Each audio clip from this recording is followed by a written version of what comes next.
Shalom, saudara yang diberkati oleh Tuhan Yesus Kristus. Salam jumpa dengan saya Pendeta Mel Atok. Saya mengucap syukur Tuhan begitu baik, masih mengizinkan saya terus berbagi berkat melalui video-video di channel ini. Dan saya bersyukur bahwa teman-teman, sahabat, saudara pun masih mau mendukung channel ini dan juga mungkin sharing video-video di channel ini untuk menjadi berkat bagi orang lain. Jadi minggu lalu ada satu video yang saya buat di gunung, dan pada waktu itu lagi salju, ada mataharinya, ada orang main ski. Tetapi kali ini di tengah-tengah kota, di kota Denver, Colorado, saudara-saudara, di daerah ini, saudara-saudara, pas lagi snow, dan saya tangkap momen ini.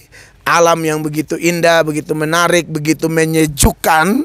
Ya, harapan saya ini menjadi satu kerinduan kita semua. Kiranya suasana salju seperti ini, andai kata bisa terjadi di Indonesia, mungkin bisa mendinginkan ya hawa panas politik, haleluya, yang sedang terjadi di Indonesia. Kenapa kok tahu-tahu saya ngomong politik? Karena di video saya yang lalu itu saya akan meresponi video dari Bapak Mahfud MD, Bapak Prof Mahfud MD, saudara-saudara. Dan saya tekankan di sana bahwa itu tidak ada unsur politik, ya. Kenapa saya tekankan tidak ada unsur politik? Karena saya menyoroti pernyataan Bapak Mahfud ketika seorang ibu memberi pertanyaan dalam mungkin konferensi pers atau apa yang ramai di TikTok itu, bagaimana dengan kalau ibu-ibu melahirkan anak-anak yang tak berakhlak, tak beretika, dan nada dari ibu yang penanya itu agak gimana gitu ya. Kalau saudara nonton, lalu Pak Mahfud dengan tegas mengatakan adalah dosa besar bagi bangsa ini kalau ibu-ibu melahirkan anak-anak yang tak berakhlak. Sudah pasti bahwa Pak Mahfud punya tujuan tertentu dari dalam hati beliau, pikiran beliau, dan sebagai manusia biasa kita susah menebak. Satu-satunya yang paling tahu apa yang melatar belakangi Pak Mahfud mengatakan itu adalah Tuhan sendiri, saudara-saudara yang diberkati oleh Tuhan Yesus. Kalau manusia biasa tidak bisa. Tetapi kenapa kok tahu-tahu saya meresponinya? Karena kalimat itu, saudara-saudara, kalau Pak Mahfud tidak menjelaskan apa sudut pandang Pak Mahfud seputaran kalimat yang beliau keluarkan sebagai pernyataan yang bikin heboh, viral di sosial media itu, bahwa dosa besar ibu melahirkan anak tak berakhlak, dosa bagi bangsa ini. Dan juga Pak Mahfud kemudian kan mengatakan yang berdosa kita kalau membiarkan ibu-ibu melahirkan anak tak berakhlak. Dan saya meresponi itu. Kalau soal manusia melahirkan anak ini, kita tidak bisa salahkan pemerintah, kita tidak bisa salahkan ibu atau bapak, saudara-saudara. Karena seorang manusia bisa hidup, bisa punya nafas, jantung bisa berdetak, dia lahir seutuhnya seorang manusia. Itu adalah prerogatifnya Tuhan, hak prerogatifnya Tuhan, otoritasnya Tuhan. Jadi kalau ada seorang anak yang dilahirkan lalu tak berakhlak, ya. Dan kalau ngomong soal anak tak berakhlak, saudara-saudara, ini kan kita susah tebak. Ada juga anak dari rohaniwan tapi ternyata tidak berakhlak. Misalnya anak pendeta, tahu-tahu narkoba. Anak pendeta, tahu-tahu selingkuh dengan suami orang. Anak pendeta, misalnya kayak konteks Kristen ya, anak pendeta tahu-tahu hamilin anak orang dan lain sebagainya.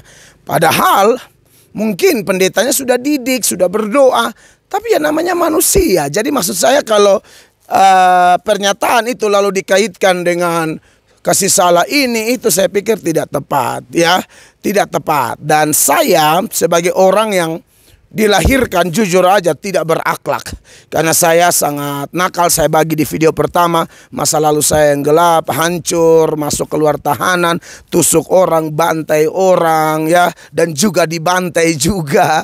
Jadi tabur tuai, ya, tanam apa panen itu, tabur apa tuai itu, saya sudah rasa dalam hidup saya. Dan kemudian saya meresponi itu karena jujur saja pernyataan itu multitafsir kan. Dan saya melihat tentu banyak orang yang protes, apalagi mereka yang memang punya masa lalu mirip-mirip saya. Ada yang lebih baik, ada yang lebih jahat. dan mereka bisa tersinggung, dan ternyata ada di antara mereka yang dulunya dikatakan tak berakhlak, tak bermoral, tapi hari ini menjadi orang baik yang berguna bagi bangsa dan negara, bagi lingkungan, bagi masyarakat, dan juga bagi gereja, ya, bagi pembangunan satu peradaban manusia. Jadi saya pikir memang kalimat itu tak terhindarkan ditanggapi. Saya benar-benar mau katakan bahwa itu tidak ada urusannya sama politik, karena dalam video saya yang pertama itu komentarnya kesannya, oh, Pendeta Mel Atok orangnya 02. Saya ini tidak ada urusan dengan itu. Saya pasti punya pilihan. Ya, betul, saya pernah ketemu Mas Gibran. Betul, saya karena itu momen di IKN, saya lagi khotbah di Kalimantan, di Samarinda. Lalu panitia bawa saya ke IKN, bertepatan Mas Gibran datang. Orang sepopuler Mas Gibran, ya saya yang kurang terkenal ini kan mau dong dekat, salaman. Dan memang saya mendoakan beliau, Pak Jokowi, Pak Gibran, Pak Prabowo, dan juga Pak Mahfud kami doakan, Pak Anies kami doakan, Pak Ganjar kami doakan, Caimin kami doakan, pemerintah semua kami doakan, TNI Polri kami doakan. Itu sudah ajaran Kristen, karena 1 Timotius 2 ayat 1 dan seterusnya bilang doa buat semua orang, doa buat pembesar, bukan hanya untuk Pak Jokowi. Gara-gara kami dukung Pak Jokowi jadi doanya hanya untuk Pak Jokowi. Oh tidak dong, Tuhan juga tidak mau seperti itu. Jadi maksud saya, kalau Anda lihat saya komentar itu murni saya mau menanggapi pernyataan itu dalam sudut pandang iman Kristen dan menguatkan diri saya sendiri, dan juga mungkin ada orang-orang Kristen, karena Pak Mahfud mengatakan dosa besar bagi bangsa ini. Nah, kami kan bangsa Indonesia, kami agama Kristen yang di Indonesia punya ajaran Alkitab yang menguatkan kami bahwa hidup kami tidak ditentukan oleh perkataan orang, hidup kami itu ditentukan oleh perkataan Tuhan. Tuhan berkata kami berharga, Tuhan berkata kami telah dibayar dan harganya telah lunas dibayar di 1 Korintus 6 ayat 20. Iya kan?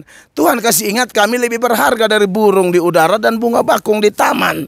Jadi saya murni menanggapi itu untuk menguatkan orang-orang yang mungkin sudah terlanjur tersinggung, marah, terluka. Harapan saya video itu membuat kita tidak, kalau yang sudah marah tidak marah lagi, yang terluka tidak terluka lagi, yang merasa dihakimi tidak lagi kecewa, tapi dipulihkan. Karena firman Allah berkuasa memulihkan. Itu saja sih. Saya tidak menyerang Pak Mahfud atau komunitas 02. Oh no. Bagi saya apapun pilihan kita, mau 01, 02, 03, maksud saya 03 tadi ya, mau 01 atau 02 atau 03, Pak Ganjar, Pak Mahfud atau Pak Prabowo Gibran, Pak Anies Caimin, siapapun yang kita pilih, kita tetap bersaudara. Kita tetap bersaudara, dan ingat, siapapun yang kita coblos nanti di hari H, toh yang jadi adalah orang-orang yang dipilih Allah. Itu tidak bisa tidak. Saya yakin kok semua orang Kristen setuju ini. Apalagi kita yang Kristen beda politik lalu kita marah, kita tersinggung. Jangan, kita bersaudara. Pilihlah menurut pilihan saudara, tapi yakinlah bahwa pilihan Tuhan yang jadi. Jadi kalau andai kata saudara milih dan ternyata pilihan saudara menang, saudara harus ingat itu bukan karena kita, tapi karena Tuhan yang sudah menetapkan dia. Kalau saudara milih dan ternyata pilihan saudara kalah, saudara harus bilang, Tuhan, kehendakmu yang terbaik. Karena kalau Anda lihat sejumlah data, misalnya Mazmur pasal 75 ayat 7 dan 8, firman Allah bilang, bukan dari timur atau dari barat, bukan dari padang gurun datangnya peninggian itu. Ya, Tuhan adalah hakim yang adil, direndahkan yang satu atau ditinggikan yang lain, ditinggikan yang lain, direndahkan yang satu. Artinya apa? Allah punya kuasa, Allah punya otoritas untuk mengangkat seseorang. Dan sekali lagi video saya murni mau kasih tahu orang percaya, sekalipun ada yang menghakimi kita, ada yang bongkar-bangkir masa lalu kita mau orang kotor kayak apa, tapi dalam anugerah kasih karunia Tuhan kita dipulihkan. Karena Tuhan berkata dalam Roma pasal 9 ayat 15, Paulus kutip apa yang dikatakan oleh Musa, Allah akan bermurah hati kepada siapa Allah mau bermurah hati, Allah akan berbelas kasihan kepada siapa Allah mau berbelas kasihan. Kita orang-orang kotor, orang-orang tertolak yang sudah diangkat oleh Tuhan, tetap rendah hati, tidak gampang tersinggung, tapi tetap saya sebagai hamba Tuhan tentu punya kepentingan Injil, di mana saya harus bicara untuk menguatkan orang lain. Dan karena video itu viral, Dan saya nonton banyak juga yang protes dengan video Pak Mahfud. Walaupun Pak Mahfud punya maksud tersendiri, sekali lagi ya, tapi saya punya maksud tersendiri juga untuk menguatkan orang-orang yang mungkin sudah terlanjur sakit hati dengan video tersebut. Jadi kita berharga di mata Tuhan, saudara-saudara. Apapun dunia mau ngomong, ya 1 Korintus 1, 27-28 mengatakan apa yang bodoh bagi dunia, apa yang lemah bagi dunia, apa yang hina bagi dunia ini, apa yang tidak berarti bagi dunia ini, itu yang dipilih Allah, mempermalukan orang-orang pintar. Jadi jangan gara-gara politik kita lupa kita berharga. Jangan gara-gara politik kita lupa hanya Tuhan Yesus saja yang bisa membawa perubahan sejati bagi satu pribadi, satu keluarga, satu gereja, bahkan satu bangsa. Dan saya yakin saudara yang percaya Yesus meyakini ini. Kita bersaudara, semua calon yang ada pasti anak-anak bangsa terbaik dan punya hati membangun Indonesia. Kita saling menguatkan, jangan mau ditipu oleh setan yang mengadu domba kita, ya. Dingin sedikit lah, seperti salju ini mendingankan kita. Oke, tim multimedia bisa kasih kecil gambarnya supaya bisa lihat semua. Gambar yang kecil bisa lihat pemandangan. Iya, paling bawah itu ya. Oke. Sambil saya tanya, itu sudah berapa menit? 11 menit. Oke, sambil putar ke sana kemari ya. Ini lagi salju, keren banget. Soalnya kan di Indonesia tidak ada salju tuh, saudara-saudara. Jadi saya tangkap momen aja sih untuk berbagi video ini di momen salju seperti ini. Haleluya, Tuhan Yesus baik. Terima kasih, saya tunjukkan sedikit dulu buat saudara ya. Tuhan baik, saya bisa buat video ini di kota ini, di kompleks di mana saya tinggal untuk beberapa saat. Di kota ini, itu rumah tempat kami tinggal. Ya saudara-saudara, dan ini rumah-rumah sekeliling di kompleks ini. Ya, dan saya bersyukur Tuhan begitu baik, membuat kami yang hina ini, membuat kami yang tidak layak ini, buat kami yang tidak layak ini bisa menikmati bonus-bonus Tuhan, bisa melayani pekerjaan Tuhan, jadi berkat bagi banyak saudara dimanapun kami berada. Dan Tuhan itu baik ya. Saya ini jujur aja, saya orang bodoh, orang yang tidak dianggap sampah masyarakat, troublemaker, dihindari banyak orang. Bahkan pernah dikatakan sampah masyarakat, bahkan pernah dibilang anak setan lah, segala macam. Tapi sungguh kasih karunia Tuhan begitu hebat bagi saya menikmati anugerah Tuhan yang begitu luar biasa, sehingga hari ini bisa melayani keliling dunia.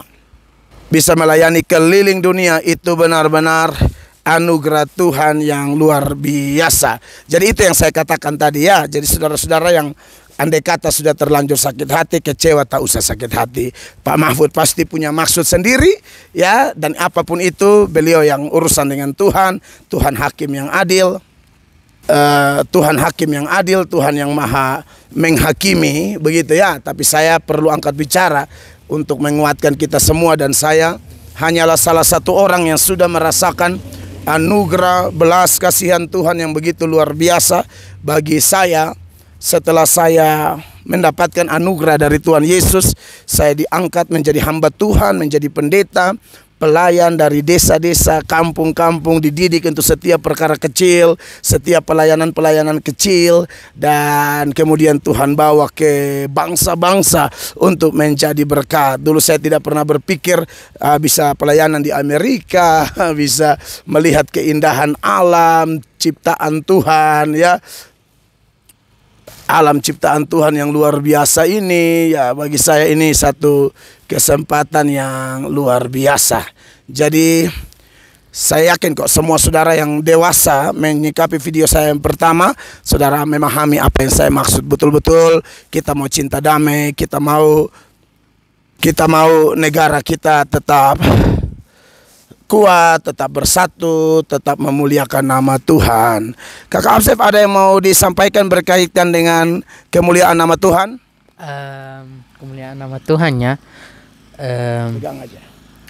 Kalau dalam kemuliaan nama Tuhan sih, menurut saya ya, itu adalah Hal terpenting ya. hal terpenting yang di dunia, dan tepat lagi itu adalah kemuliaan Tuhan sendiri. Jadi kalau Tuhan mau memuliakan. Sorry kakak, ini mungkin di Amerika jadi kakak bahasa Inggris maksud saya. Oke, silakan sayang. Okay, so to me, the Lord's grace is something very amazing, and it is just something that everybody just needs to have, That's right.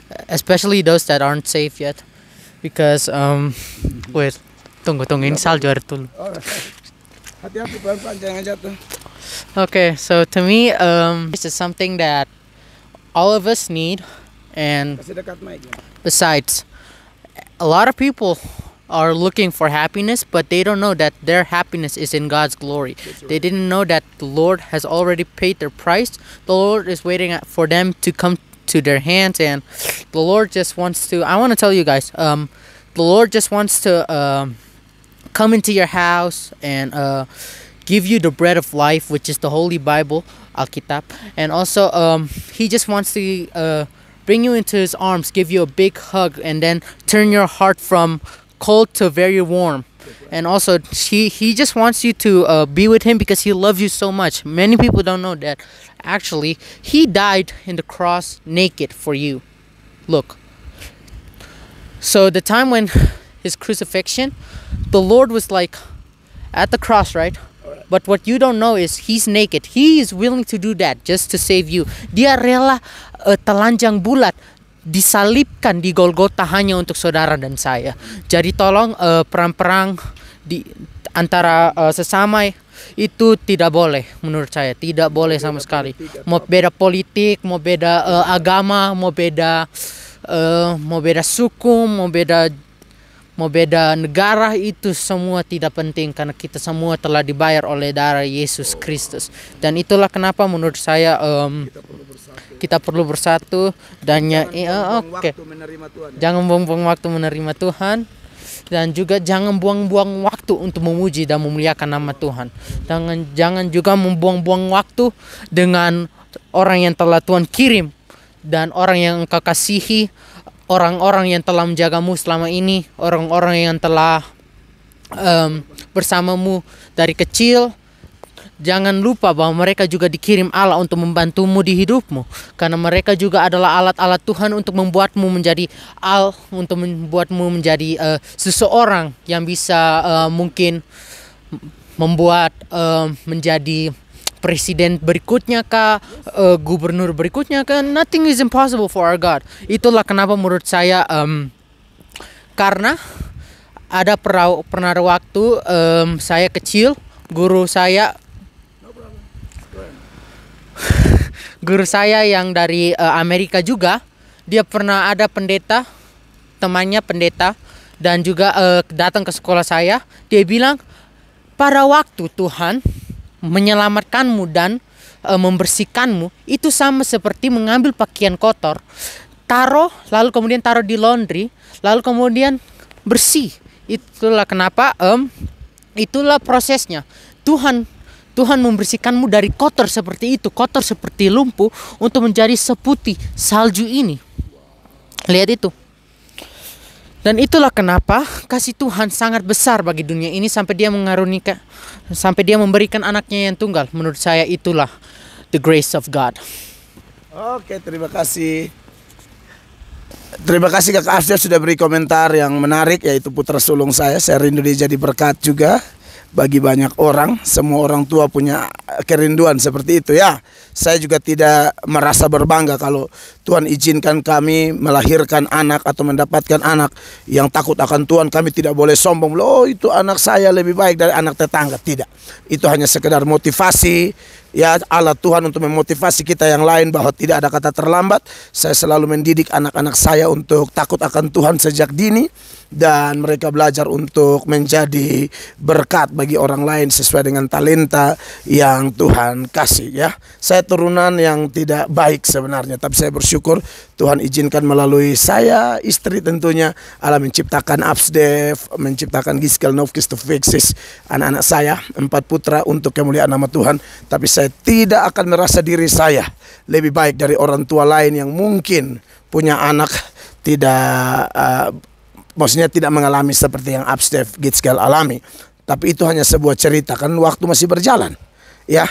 Absef tetap harus berjuang, berdoa supaya dia punya apa yang dia sampaikan tadi menjadi gaya hidupnya seumur hidupnya. Karena ada orang yang awalnya bagus tahu-tahu akhirnya jadi jahat. Tentu kita tidak mau. Oleh karena itu tetap andalkan Tuhan, tetap mendoakan anak-anak kita, mendoakan semua anak-anak orang lain. Saya mendoakan semua anak-anak dari Islam, Hindu, Buddha, Konghucu, komunis, anak-anak dari orang-orang yang belum punya agama resmi, masih agama suku sekalipun, saya doakan Tuhan akan membangkitkan orang-orang menurut anugerahnya, menurut kemurahannya, bagi kemuliaan namanya. Oke, saya Pendeta Mel Atok, kiranya video ini memberkati Anda semua. Sampai jumpa. God bless you all. Shalom.